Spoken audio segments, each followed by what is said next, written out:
अथ सर्वरोगशमनार्थं दत्तात्रेयस्तोत्रम्।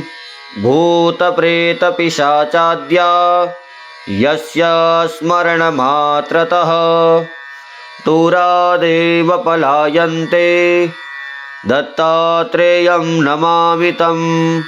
यन्नामस्मरणादैन्यं पापं तापश्च नश्यति। भीतिग्रहार्तिदुःस्वप्नं दत्तात्रेयं नमामि तं। दद्रुस्फोटककुष्ठादि महामारीविसूचिका नश्यन्त्यन्येऽपि रोगाश्च दत्तात्रेयं नमामि तं। संगजादेशकालेत्था अपि सांक्रमिका गदाः शाम्यन्ति यत्मरणतो दत्तात्रेयं नमामि तं।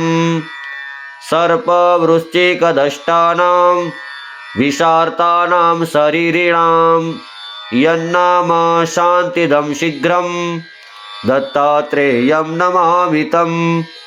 त्रिविधोत्पातशमनं विविधारिष्टनाशनं यन्नाम क्रूरभीतिग्धं दत्तात्रेयं नमामि तं।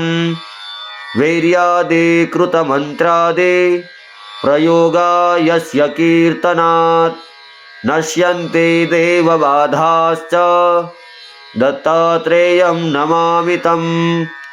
यच्छिष्य स्मरणात् सद्भ्यो गतनष्टादिलभ्यते य एषः सर्वतस्त्राता दत्तात्रेयं नमामि तं। जयलाभयशः कामं दातुर्दत्तस्य यस्तवं भोगमोक्षप्रदस्येमं पठेदत्तप्रियो भवेत्। इति श्री सर्वरोगशमनार्थं दत्तात्रेयस्तोत्रं सम्पूर्णम्।